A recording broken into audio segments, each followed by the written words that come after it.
अस्सलामुअलैकुम, मैं हूं इब्रार हुसैन अस्तोरी और गिलगित बल्तिस्तान के हवाले से कुछ अहम हकाइक आप नाज़रीन के सामने रखने की कोशिश करेंगे। तो तारुफ भाई सबसे पहले तो हमारे नाज़रीन को अपना तारुफ करवाएगा।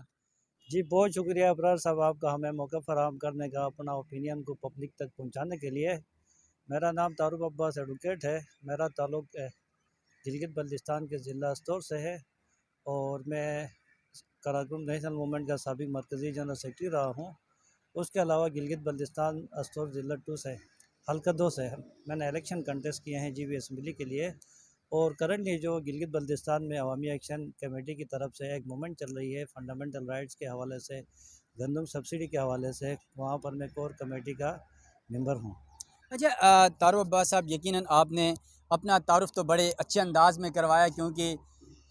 कौम परस्तों का वैसे ये तरीक़ा वारदात तो बड़ा अच्छा होता है कि अपना तारुफ बिल्कुल क्लियर करवाते हैं और अपने मौक़िफ़ पर हमेशा डटे रहते हैं। तारुफ अब्बास साहब भी एक ऐसी ही शख्सियत हैं, हमेशा अपने मौक़िफ़ पर डटे रहें। कई दफ़ा मेरे सामने इनको ऑफ़र्स भी हुई सियासी जमातों की तरफ से वफाकी, मगर हर बात पे उन्होंने ठुकराई। तो इस वक्त गिलगित बल्तिस्तान का जो सबसे मेन इशू है कि हमें पेट भर कर खाना दें, यानी एक गंदम का इशू चल रहा है इस वक्त। और इसके अलावा भी आपको पता है वहाँ पर बुनियादी हुकूक, अवामी इशूज़, बहुत ज़्यादा मसाइल हैं। तो सबसे पहले तारुफ अब्बास साहब, इस वक्त जो गिलगित बल्तिस्तान में तहरीक चल रही है गंदम के हवाले से, कि हमें पेट भर के रोटी तो कम से कम मैसर हो, जो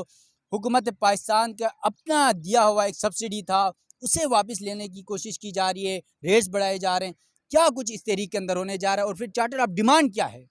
जी जनाब, इस वक्त गिलगित बल्तिस्तान के जो 10 अजला हैं वहाँ पर गिलगित बल्तिस्तान की आवाम की तरफ से और खुसूसन जो मजहबी सियासी कॉम्परस जमातें हैं, उसके अलावा दीगर जितने भी स्टेक होल्डर्स हैं, बार एसोसिएशन हैं, होटल एसोसिएशन हैं, मिनरल एसोसिएशन हैं, उन सब का एक मुश्तरका जो प्लेटफार्म है अवामी एक्शन कमेटी, जो कि गिलगित बल्तिस्तान के बुनियादी इंसानी हुकूक़ के लिए और मुख्तलिफ़ इशू बेस प्रोटेस्ट मूवमेंट चलाती है। और ये जो कमेटी तश्कील दी गई है, इसकी फाउंडेशन रखी गई है 2013 में रखी गई और कई एक इसकी साबिका जद्दोजहद है 2013 में जब गंदम सब्सिडी ख़त्म की गई थी। इसी तरह जब टैक्सेस का नफाज किया गया 2018 में, तो अवामी एक्शन कमेटी ने एक मजबूत अवामी तहरीक के ज़रिए फेडरल गवर्नमेंट को और जो जीबी गवर्नमेंट है उनको घुटने टेकने पर मजबूर किया और जो हुकूमत की तरफ से फ़ैसले किए गए थे उनको वापस लेने पड़े। अभी रिसेंटली फिर एक बार जो गुलबर हुकूमत है और साथ साथ जो वफाक की निगरान हुकूमत है, इसने जो गिलगित बल्तिस्तान की गंदम सब्सिडी जो कि मुतनाज़ा खित्ता होने की वजह से, पसमानदा होने की वजह से, अक़वाम मुत्तहिदा की करारदादों के मुताबिक जो दोनों रियासतें हैं इंडिया और पाकिस्तान ने वहाँ पे वादा किया था कि जो काबिज़ या जो ज़ेर इंतज़ाम इलाके हैं यहाँ पर बुनियादी इंसानी हुकूक़ को इंश्योर किया जाए और उसके साथ साथ सब्सिडी हो, न सिर्फ गंदम के ऊपर सब्सिडी बल्कि बहुत सारी बुनियादी ज़रूरियात की अशिया हैं उनके ऊपर गंदम सब्सिडी देने का वादा किया गया था, जो कि पूरा नहीं किया जा रहा है और सिर्फ एक गंदम सब्सिडी दी गई थी, इसको भी ख़त्म करने की कोशिश की जा रही है, जिसकी वजह से पूरे गिलगित बल्तिस्तान के अंदर जो अवाम है, मुज़ाहिरीन हैं, मर्द हैं, औरतें हैं, बच्चे हैं, सब सरापा एहतजाज हैं और रोज़ाना की बुनियाद पे बल्तिस्तान यादगार में, गिलगित गढ़ीबाग में, अस्तोर में, दियामर में, गिज़र में, हुंज़ा में, नगर में मनफी 10 डिग्री सेंटीग्रेड के अंदर आवाम प्रोटेस्ट कर रही है कि जो उनका एक बुनियादी हक़ है गंदम सब्सिडी, उसका ख़ात्मा न किया जाए और वही रेट बरकरार रखे जाएँ जो साबिक रेट रखे गए थे 2200 की जो गंदम की बोरी थी। अब जो मौजूदा हुकूमत है इसने 2200 से बढ़ा के जो गंदम का रेट्स थे वो 3600 किए गए हैं, जो कि एक जुल्म है, जबर है, नाइंसाफ़ी है कि एक पसमानदा खित्ते के अंदर बसने वाले लोग जहाँ पे ना कोई इंडस्ट्री है, ना कोई कंपनी है, ना कोई दीगर कोई इस तरह के इदारे हैं जहाँ रोज़गार फराहम किया जा सके और ना ही कोई कारोबारी इस तरह की अपॉर्चुनिटीज़ हैं। ले दे के आवाम का, मज़दूर तबका का, अच्छा दीगर जितने भी लेबर लोग हैं, उनका दार मदार इसी गंदम सब्सिडी पे था कि वो 2 वक़्त की रोटी सस्ते दामों लेके आराम से खा सकते थे, जिसे जीबी गवर्नमेंट ने और वफाकी हुकूमत ने छीनने की कोशिश की है। इसकी भरपूर मजम्मत की जा रही है और अवामी सतह पे भरपूर मूवमेंट, तहरीक और एहतजाज चलाया जा रहा है और अभी कई एक जलसे, एहतजाज, शटर डाउन, पायजाम हो चुके हैं और ये तहरीक जारी व सारी है। उसके साथ जो अवामी एक्शन कमेटी के चार्टर ऑफ डिमांड हैं, इसमें और भी बहुत सारे अहम इश्यूज़ हैं। इस वक्त जो गिलगित बल्तिस्तान दरियाओं का एक मरकज़ है, यहाँ पे बहुत ही जो आपका दरिया कहें, नाले कहें, बहते हैं, लेकिन इस वक्त गिलगित बल्तिस्तान और गिलगित सिटी के अंदर जो इलेक्ट्रिसिटी है वो 24 घंटे के अंदर 2 घंटे दी जाती है। 22 घंटे जो है लोड शेडिंग जैसे कुफत से आवाम को गुजरना पड़ रहा है शदीद सर्दी के मौसम में। और अवामी एक्शन कमेटी की जद्दोजहद है कि यहाँ पर बिजली को बहाल किया जाए, सेहत की सहूलियात दी जाएँ, तालीमी इदारों का क़याम अमल में लाया जाए, खुसूसन मेडिकल कॉलेज का, इंजीनियरिंग कॉलेज का। और उसके साथ साथ फिर गिलगित बल्तिस्तान जो है वो अक़वाम मुत्तहिदा की करारदादों के मुताबिक, सुप्रीम कोर्ट ऑफ पाकिस्तान की 2019 की जजमेंट के मुताबिक एक मुतनाज़ा खित्ता है। और अभी तक रियासत पाकिस्तान का जो गिलगित बल्तिस्तान के अंदर इंतज़ामी उमूर संभालने का काम है वो किसी आइन के तहत, किसी कानून के तहत नहीं है, बल्कि ऑर्डर और पैकेजेस के ज़रिए है। तो अवामी एक्शन कमेटी का यह भी मुतालबा है कि गिलगित बल्तिस्तान असम्बली को आइनसाज, ख़ुद मुख्तार आइनसाज असम्बली का दर्जा दिया जाए और यहाँ के लोकल नुमाइंदों को अपने लिए आइन साजी और कानून साजी का इख्तियार दिया जाए। और tell the decision of Jammu Kashmir, यहाँ के लोगों के पास ये इख्तियार हो कि वो डिसाइड करें रियासत के और गिलगित बल्तिस्तान के अवाम के दरमियान जो राइट्स हैं या ड्यूटीज़ हैं उनका तयन किया जाए टेल द प्लेबिसाइट। और उसके अलावा फिर अवामी एक्शन कमेटी की जद्दोजहद जो है वो सीपेक जैसा मेगा प्रोजेक्ट के ऊपर गिलगित बल्तिस्तान को तीसरा फरीक के तौर पे शामिल करना है और वहाँ पे हिस्सा दिलाना है, क्योंकि गिलगित बल्तिस्तान जो है सीपेक के लिए एक गेटवे की हैसियत रखता है। और यहाँ के लोगों को अभी तक किसी तरह का एतमाद में नहीं लिया गया और न ही किस तरह के मेगा प्रोजेक्ट्स यहाँ पर आवाम के लिए या तालीमी प्रोजेक्ट्स या फिर एनर्जी सेक्टर के अंदर प्रोजेक्ट्स के ऊपर कोई काम नहीं हो रहा है। और उसके साथ फिर गिलगित बल्तिस्तान में ही एक और मेगा प्रोजेक्ट दियामर बादशाह डैम के नाम से बनाया जा रहा है। और यहाँ पे हमारी जो तारीख़ थी, हमारे आबा व अजदाद के जो निशानात थे, उनको भी मिटाया जा रहा है।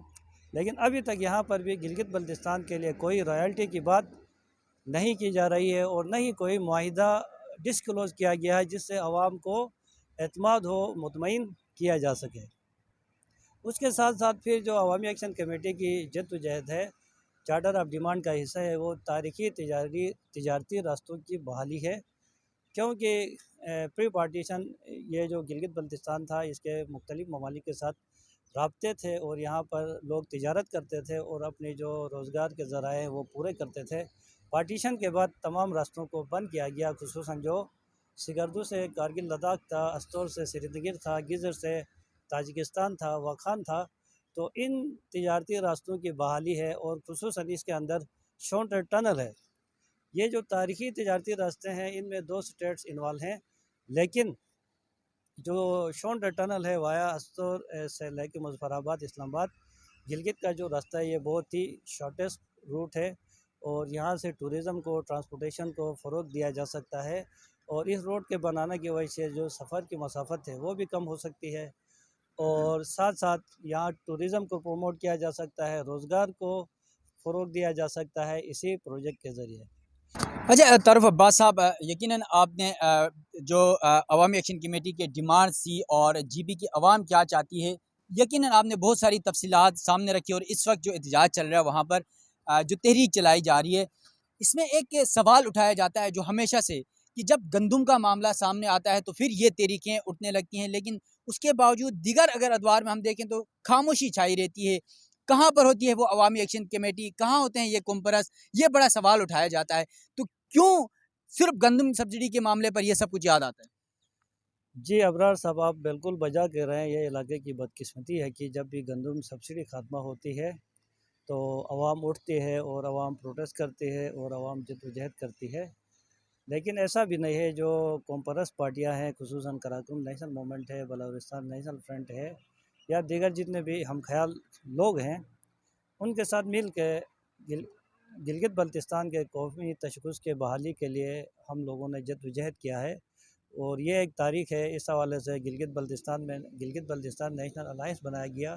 गिलगित बल्तिस्तान डेमोक्रेटिक अलायंस बनाई गई, जिसमें मेन जो जद्दोजहद थी वो गिलगित बल्तिस्तान की जो 75 साला कौमी शनाख्त की बहाली है और उसके साथ जो बुनियादी इंसानी हुकूक़ की वायलेशन थी उसकी बहाली के लिए जद्दोजहद किया है। और अभी जो अवामी एक्शन कमेटी है ये भी उसी साबिक़ा जो जद्दोजहद है, मुज़ाहिमती तहरीक है, उसका एक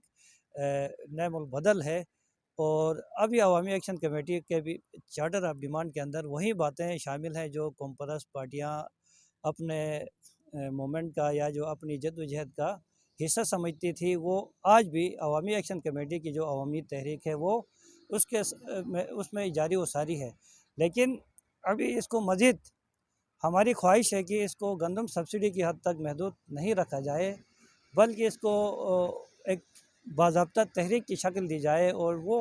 जो मेन चार्टर ऑफ डिमांड है उसके हसूल के लिए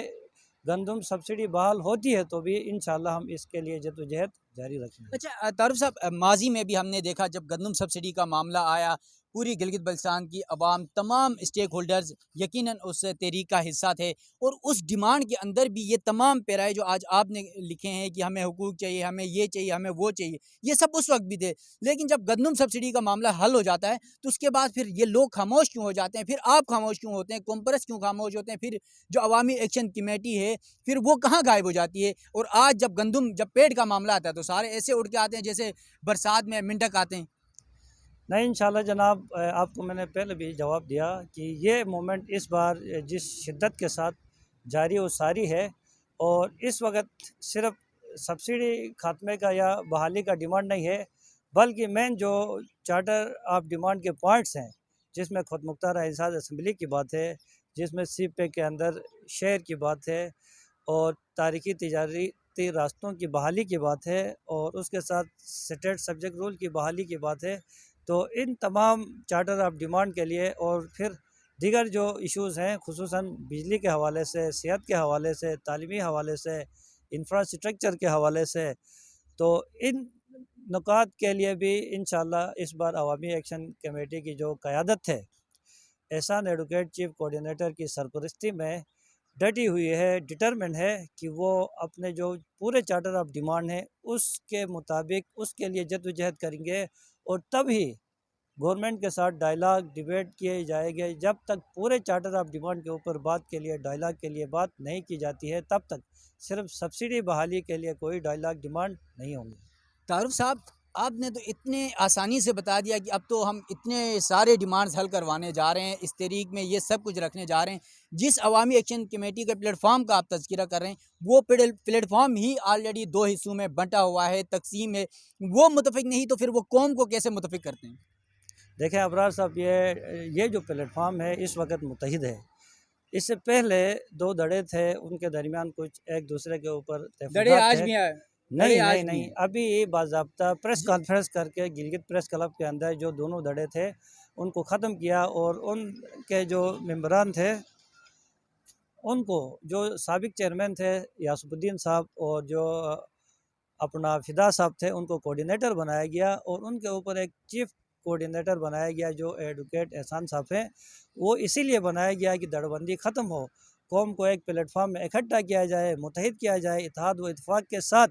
फिर हम किसी भी डिमांड को, जद्दोजहद को कामयाबी के मराहल तक लेके जा सकते हैं। तो इस वक्त अवामी एक्शन कमेटी एक ही प्लेटफॉर्म में है, कोई दड़बंदी नहीं है और पूरे गिलगित बल्तिस्तान के 10 अजला में जो मूवमेंट चलाई जा रही है वो बाज़ाब्ता मरकज़ के साथ लिंक्ड हैं। चलें, थैंक यू तारुफ अब्बास साहब। यकीनन आज आपने गिलगित बल्तिस्तान के जो बुनियादी मसाइल हैं, चाहे वो गंदम का हो या फिर राइट्स का इशू हो, हुकूक का मामला हो, सब कुछ आपने यकीनन हमारे नाज़रीन के सामने रखा है। और जिस तरह आज तारुफ अब्बास साहब ने ये दावा किया है कि जो चार्टर ऑफ डिमांड है अवामी एक्शन कमेटी का, ये सिर्फ गंदम और पेट की जो 2 टाइम की रोटी का नहीं बल्कि गिलगित बल्तिस्तान के बुनियादी हुकूक की मूवमेंट है। अब देखते ये हैं कि क्या तारुफ अब्बास साहब की बातें सच साबित होती हैं या फिर माजी की तरह, जिस तरह अवामी एक्शन कमेटी हो या कौम परस्त हो या फिर जो वफाक परस्त जमातें हों, ये तमाम अपने मुफादात को हासिल करने के बाद फिर अलग हो जाती हैं, तितर बितर हो जाती हैं। ये रवायत बरकरार रहती है या फिर वाकई गिलगित बल्तिस्तान में एक तहरीक मंतकी अंजाम तक पहुँची है, ये तो आने वाला वक्त ही बताएगा। अपने मेज़बान इब्रार हुसैन अस्तूरी को दीजिएगा इजाज़त। अल्लाह हाफ़िज़।